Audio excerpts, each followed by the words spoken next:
ఏపీలో కూటమి ప్రభుత్వం దూకుడు మీద ఉంది.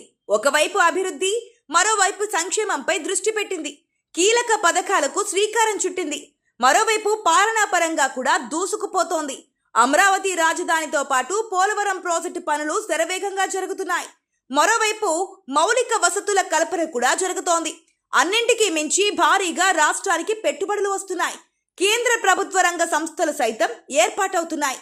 ఇవి సన్నాహాలు ప్రారంభిస్తే కూటమి ప్రభుత్వం పట్ల ప్రజల్లో సానుకూలత ప్రారంభం కావడం ఖాయం. అదే ఇప్పుడు వైఎస్ఆర్ కాంగ్రెస్ పార్టీని కలవరపెడుతోంది. ఈ విషయంలో ఏం చేయాలో ఆ పార్టీకి పాలుపోవడం లేదు. కూటమి అధికారంలోకి వచ్చి ఏడాది అవుతోంది. ఇంకా సంక్షేమ పథకాలు అమలు ప్రారంభం కాలేదని వైఎస్ఆర్ కాంగ్రెస్ పార్టీ ఆక్షేపిస్తూ వస్తోంది.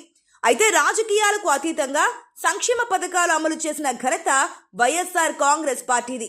అయినా సరే ప్రజలు తిరస్కరించారు. అభివృద్ధి లేదన్న అపవాదుతోనే వైఎస్ఆర్ కాంగ్రెస్ పార్టీ ఓడిపోయింది. కానీ ఇప్పుడు కూటమి ప్రభుత్వం బ్యాలెన్స్ చేసుకుంటూ ముందుకు సాగుతోంది. ఒకవైపు పెద్ద ఎత్తున అభివృద్ధి చేస్తోంది, ఇంకోవైపు పాలనాపరమైన నిర్ణయాలు తీసుకుంటోంది. అదే సమయంలో సంక్షేమ పథకాలు అమలు చేస్తోంది. ఇది ఎక్కడ ప్రభుత్వానికి సానుకూలతగా మారిపోతుందన్న ఆందోళన వైఎస్ఆర్ కాంగ్రెస్ పార్టీలో ఉంది. అందుకే గత ఏడాదిగా సంక్షేమ పథకాలు అమలు విషయంలో కూటమి మాట తప్పిందన్న విమర్శలు చేసింది. ఇప్పుడు పథకాలు అమలు చేస్తుండటంతో ఏం చేయాలో ఆ పార్టీకి పాలుపోవడం లేదు. రాష్ట్రానికి పెద్ద ఎత్తున పెట్టుబడులు వస్తున్నాయి అన్నది అందరికీ తెలిసిన విషయం. మరోవైపు కేంద్ర ప్రభుత్వం సైతం ఏపీ విషయంలో సానుకూలంగా ఉంది. కేంద్ర ప్రభుత్వ రంగ సంస్థల ఏర్పాటులో ముందు వరుసలో ఉంది. అమరావతి నిర్మాణం ప్రారంభమైంది. పోలవరం ప్రాజెక్టు పనులు ఊపందుకున్నాయి. మరోవైపు చంద్రబాబు బనకచర్ల అంటూ కొత్త నినాదాన్ని తెరపైకి తెచ్చారు. ఇవన్నీ వైఎస్ఆర్ కాంగ్రెస్ పార్టీలో ఆందోళనకు గురిచేసే విషయాలే.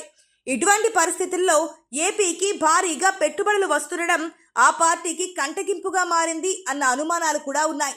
అందుకే పెట్టుబడులు రాకుండా ఇన్వెస్టర్లకు ఈమెయిల్ రూపంలో ఫిర్యాదులు చేస్తున్నారని రాష్ట్ర ఆర్థిక శాఖ మంత్రి పయ్యావుల కేశవ్ చెప్పుకొచ్చారు. వైఎస్ఆర్ కాంగ్రెస్ పార్టీ కార్యాలయం నుంచి ఈ కుట్ర జరిగిందని ఆరోపించారు. అయితే వైఎస్ఆర్ కాంగ్రెస్ పార్టీ గతంలో కూడా ఇటువంటి ఆరోపణలను ఎదుర్కొంది. 2014లో అధికారంలోకి వచ్చింది తెలుగుదేశం పార్టీ. అందరి అభిప్రాయంతో అమరావతి రాజధానిని ఎంపిక చేసింది. అప్పట్లో ప్రపంచ బ్యాంక్ సాయాన్ని అర్థించింది. కానీ అమరావతి అనేది ముంపు ప్రాంతమని, అది ఏమంత శ్రేయస్కరం కాదని వైఎస్ఆర్ కాంగ్రెస్ పార్టీ ప్రపంచ బ్యాంకుకు నేరుగా ఫిర్యాదులు చేసింది. అటు తర్వాత ప్రపంచ బ్యాంక్ సాయాన్ని టీడీపీ ప్రభుత్వం వద్దనుకుంది. అయితే ఈసారి మాత్రం కేంద్ర ప్రభుత్వం షూరిటీతో ప్రపంచ బ్యాంక్, ఏషియన్ డెవలప్మెంట్ బ్యాంక్ నుంచి 15,000 కోట్ల రూపాయల నిధులు విడుదలయ్యాయి. కేంద్ర ప్రభుత్వ ప్రమేయంతో విడుదల కావడంతో వైఎస్ఆర్ కాంగ్రెస్ పార్టీ ఫిర్యాదు చేసేందుకు భయపడింది.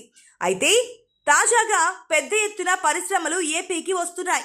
ఆయా యాజమాన్యాలకు వైఎస్ఆర్ కాంగ్రెస్ పార్టీ కార్యాలయం నుంచి పెద్ద ఎత్తున ఫిర్యాదులు వెల్లువెత్తుతున్నాయని మంత్రి పయ్యావుల కేశవ్ ఆరోపించారు.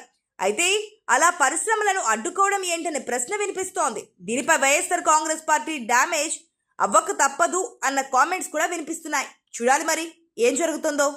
ఈ వీడియో మీకు నచ్చినట్లయితే కనుక లైక్ చేయండి, షేర్ చేయండి. Please subscribe.